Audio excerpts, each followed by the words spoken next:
Salut tout le monde, alors aujourd'hui je vous retrouve pour une nouvelle vidéo. Donc en fait je vais parler de lectures qui m'ont plu. Donc là comme vous allez le voir après c'est par rapport au Moyen-Orient. Donc c'est surtout des BD, enfin des romans graphiques qui parlent de la vie au Moyen-Orient ou en Syrie, tout ça, enfin voilà. Donc en fait cette vidéo je l'avais filmée pendant le premier confinement, voilà, donc en avril. Et j'avais posté ça sur une chaîne YouTube que j'avais créée spécialement par rapport genre aux livres, à l'art, tout ça. Et sauf que je me suis dit que ça serait mieux si je remettais tout sur une seule chaîne, donc c'est pour ça que je la reposte là. Et celle-ci, enfin là je vais la monter vite fait parce que genre au moment où j'avais posté, j'avais pas vraiment monté ma vidéo et tout. Donc voilà, donc j'espère que ça vous plaira. Donc ceux qui l'ont déjà vu, ben, désolé, mais ceux qui l'ont jamais vu, j'espère que ça vous plaira. N'hésitez pas à partager et à me dire dans les commentaires si vous voudrez que je parle d'autres livres. Enfin, si jamais il y a un livre dont vous avez entendu parler, que vous savez pas si vous devez l'acheter ou je sais pas, parlez-en moi et peut-être, je sais pas, je pourrais le lire, ou si je l'ai déjà lu, je pourrais vous donner mon avis ou voilà. Alors évidemment, ce n'est que mon avis. Et j'ai pas du tout la science infuse par rapport aux livres. Enfin, de toute façon, c'est hyper subjectif pour les livres. Donc voilà, mais j'espère que ça vous plaira. Et n'hésitez pas à mettre un like si ça vous plaît et à me suivre aussi du coup sur mon compte Insta Julia New York. Je vous l'écrirai soit là, soit en barre d'infos. Et voilà, et je vous dis à très bientôt pour une prochaine vidéo. Je vous laisse avec la suite de ma vidéo.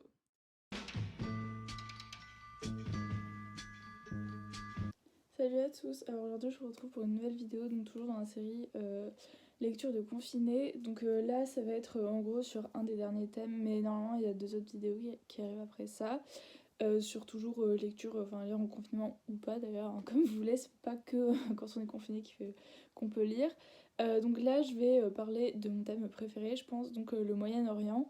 Donc je vais faire en deux vidéos parce que j'ai pas mal de livres là-dessus, parce que vraiment c'est un thème qui m'intéresse vachement, donc que ce soit sur l'Irak, l'Iran, la Syrie et tout, ça m'intéresse vachement. Et il n'y a pas que ces pays-là au Moyen-Orient, mais en gros c'est moi les pays sur lesquels je lis le plus de trucs. Donc là je vais vous parler de deux auteurs, donc c'est Marjane Satrapi qui est une autrice et Riyad Satouf qui est un auteur. Donc je vais commencer par Marjane Satrapi.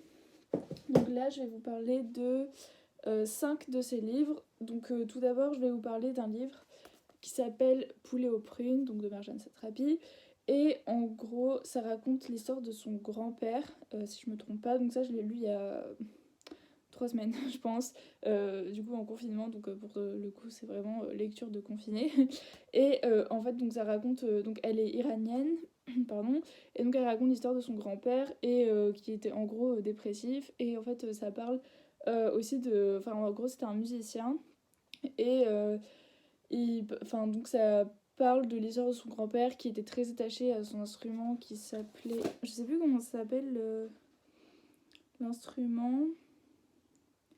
C'est un tar, voilà, T-A-R. Et donc en gros c'est une sorte de guitare, je pense, iranienne, si je dis pas de bêtises. Et donc en gros il y était très attaché, c'était un super joueur de tar.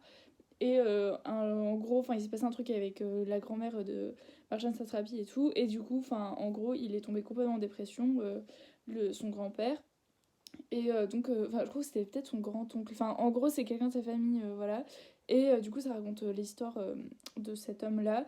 Et ça s'appelle Poulet aux prunes. Enfin, vous allez voir dans l'histoire pourquoi ça s'appelle comme ça. Enfin, c'est assez drôle, on va dire, comme nom pour une bande dessinée. Donc oui, évidemment, c'est pas évident, mais donc Marjane Satrapi, c'est des BD en gros qu'elle fait. Enfin, c'est plutôt un roman graphique, je pense, parce que c'est très bien écrit, très bien dessiné. En gros, c'est le style, je pense que vous reconnaissez si vous avez déjà lu Persepolis, le style des cases et tout, en gros, de dessin. Mais vraiment, j'adore Marjane Satrapi, surtout moi, l'Iran, ça m'intéresse vachement. Et en plus, là, ça parle d'un instrument assez ancien, le tar. Du coup, je trouve ça hyper intéressant. Et j'aime beaucoup, voilà. Du coup, je vous conseille ce livre. Voilà, vraiment à lire. Ensuite, les autres livres dont je vais vous parler, c'est les romans du coup c'est pas des romans, c'est des BD, pardon. Donc Persepolis. Donc voilà, donc ça c'est le tome 1. Ensuite, ça c'est le tome 2. Ça c'est le tome 3. Et enfin le tome 4. Voilà, donc il y a 4 tomes. Donc ça raconte tout simplement, c'est une sorte, c'est une autobiographie en gros, et ça raconte l'enfance de Marjane Satrapi en Iran et aussi en Europe. Et c'est hyper bien écrit, hyper intéressant, enfin vraiment j'adore. Et les dessins ils sont super beaux, enfin j'adore le style de Marjane Satrapi. Et c'est hyper intéressant, en plus c'est assez court, enfin franchement. Bon après, en fait il n'y a pas la numérotation des pages dans ces romans, mais je pense que ça doit faire peut-être 100 ou 200 pages, mais enfin vous voyez c'est hyper fin, et puis de toute façon c'est de la BD, donc c'est facile à lire. C'est hyper intéressant si vous vous intéressez au Moyen-Orient, à l'Iran et tout et tout. Et à l'histoire aussi de ces pays, parce que ça raconte aussi son enfance durant la révolution iranienne. Du coup, c'est super intéressant. J'adore, franchement, c'est à lire. Enfin, ça raconte toute l'histoire de l'Iran. Enfin, pas toute l'histoire, une partie de l'histoire de l'Iran. Plus comment elle a vécu tout ça. En plus, elle est partie à Vienne faire ses études. Du coup, elle raconte. Et ça raconte aussi, genre, les jeunes qui étaient un peu anticapitalistes et tout. Enfin, tous les trucs, capitalisme et tout. Enfin, tous les trucs comme ça. Du coup, c'est hyper intéressant. Et aussi, ça raconte l'émancipation des femmes dans la société iranienne qui était hyper conservatrice, du coup, après la révolution iranienne en 1979. Donc, c'est hyper intéressant. Franchement, Marjane Satrapi, je vous conseille complètement ses livres. Et surtout Persepolis, je pense que c'est un bon moyen de commencer à lire les bandes dessinées de Marjane Satrapi. Donc, vraiment, Persepolis, je vous le conseille à 100%. Voilà. Maintenant, je vais vous parler du dernier livre que j'ai lu de Marjane Satrapi et je pense que là, c'est les seuls qu'elle a écrit, mais je suis pas sûre, du coup, je vais pas trop m'avancer, voilà. Donc, ça s'appelle Broderie, voilà. Donc là, c'est un format un peu plus, un peu différent, en gros, on va dire. Et c'est hyper bien, franchement, j'ai adoré. Enfin, en plus, ça se lit hyper facilement. Et pareil, ça raconte en gros son enfance avec sa grand-mère en Iran.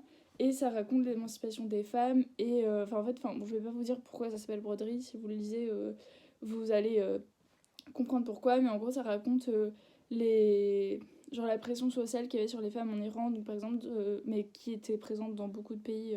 Genre, ça doit se passer vers les années, je sais pas, 80-90, je pense, en gros, si je dis pas de bêtises. Et donc, en gros, ça raconte genre la pression sociale qu'il y avait sur les femmes et le fait, par exemple, de pas coucher avec un homme avant le mariage, d'être vierge et de prouver qu'il y a personne qui est rentré dans votre vagin ou des trucs comme ça. Enfin, voilà, c'est extrêmement triste de devoir prouver ça, mais bref. Enfin, moi, en plus, je suis féministe et tout, enfin, du coup, ça m'intéresse vachement et je m'intéresse vraiment aux droits des femmes, tout ça et tout.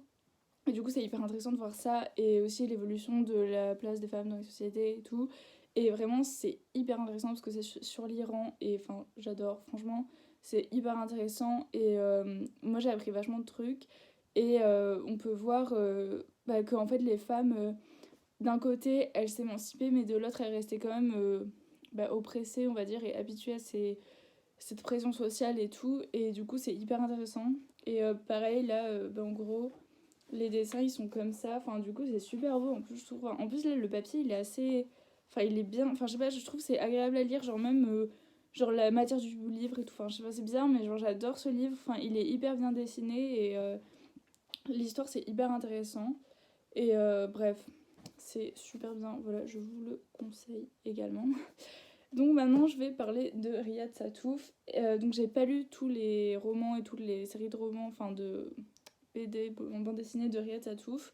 Donc là, je vais vous parler juste de l'Arabe du futur, mais il a aussi écrit Les Cahiers d'Esther. Il a réalisé un film qui est sur Netflix. Au pire, je vous mettrai le nom en barre d'infos. Enfin, que vous pouvez trouver n'importe où, je pense, autre que sur Netflix, en streaming ou, enfin, je sais pas, télécharger, enfin, acheter, bref, voilà. Donc, il a écrit Les Cahiers d'Esther et aussi il a écrit d'autres trucs, genre La vie cachée des jeunes, un truc comme ça, je crois, un truc comme ça. J'ai pas lu, mais vraiment, je pense que je vais lire. Donc, l'Arabe du futur, vraiment, j'adore. J'attrape les livres, désolée. Je pense sincèrement que c'est un des trucs que je préfère lire. Donc, la première fois que j'ai lu, je pense c'était quand j'étais en seconde, début seconde, que j'ai lu les Arabes du futur. Donc là, le quatrième, il est sorti il y a pas très longtemps, enfin l'année dernière. Et en fait, ensuite, j'ai relu l'année dernière au CDI, genre au début de l'année, je me suis tout relu, l'Arabe du futur. Et là, j'ai relu il y a un mois tous les 4 tomes aussi. Parce que juste je me fais chier en confinement, du coup au moins ça m'occupe et j'adore, mais je m'en lasse pas, genre sincèrement. Donc voilà le premier top, l'Arabe du futur. Donc c'est Riyad Satouf qui raconte son enfance au Moyen-Orient, enfin entre le Moyen-Orient et la France, donc entre la Syrie la Libye, si je dis pas de bêtises, et la France. Et donc en gros, son père il est syrien, sa mère elle est française, et du coup ça raconte toute son enfance. Donc ça c'est le premier tome. Ça ensuite j'arrive, je les prends. Donc ensuite ça c'est le deuxième tome. En plus j'adore vraiment les couleurs et comment c'est dessiné. Enfin vraiment j'adore Yattatou. Enfin vraiment je suis fan de l'Arabe du futur, voilà. Ça c'est le troisième tome. Et enfin le quatrième tome, qui est énorme, le quatrième tome. Et le cinquième tome était censé sortir en juin, je crois. Et finalement, il va sortir en septembre ou en octobre même. Voilà, j'ai carrément le seum. Mais c'est pas grave. Au moins, il est attendu. Voilà.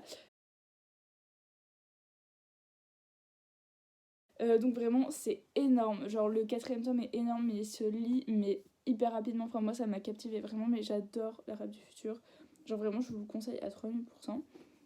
Donc, en gros, ça commence en 1978 et ça termine en 1992. Mais enfin, après, du coup, ça continue. Enfin, en fait, c'est par tranche d'années. Donc, le premier, c'est 1978-1984. Ensuite, c'est 84-85. Après, c'est 85-87. Et enfin, 87-92.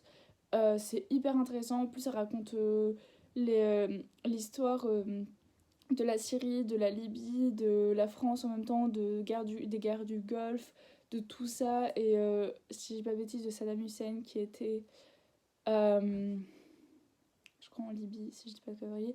Et je sais plus comment s'appelait le président syrien à ce moment-là. C'était Nanana El Assad. Je sais plus son prénom, je suis désolée.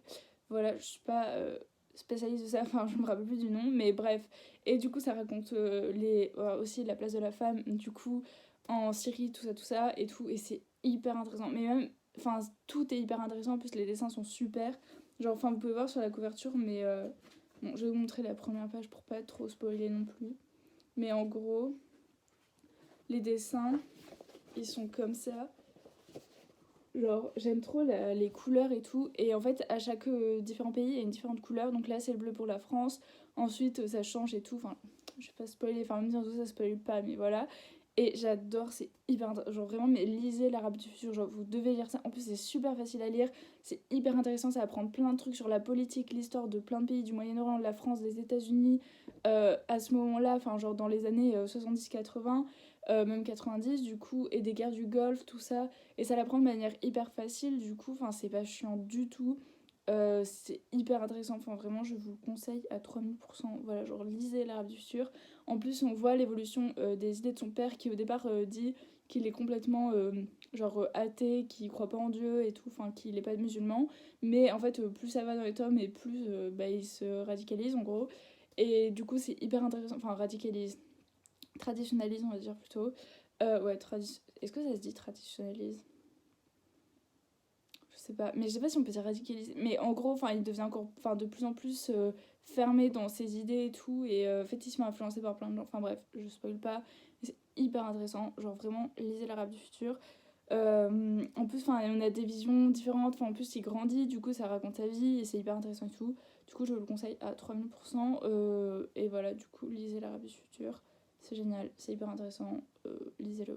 Voilà, donc j'espère que cette vidéo vous aura plu, que ça vous a intéressé. N'hésitez pas à me dire dans les commentaires si vous avez lu des livres que j'ai déjà conseillés ou même si vous avez d'autres livres, d'autres BD sur le Moyen-Orient. Donc là, je vais commencer à en lire une autre, dont je vous parlerai plus tard, du coup, si ça m'a plu, bah, sûrement dans du coup, la deuxième vidéo de cette série sur le Moyen-Orient. Voilà, j'arrive plus à parler. Donc j'espère que ça vous aura plu. Merci d'avoir regardé et je vous dis à très vite pour une prochaine vidéo. Ciao!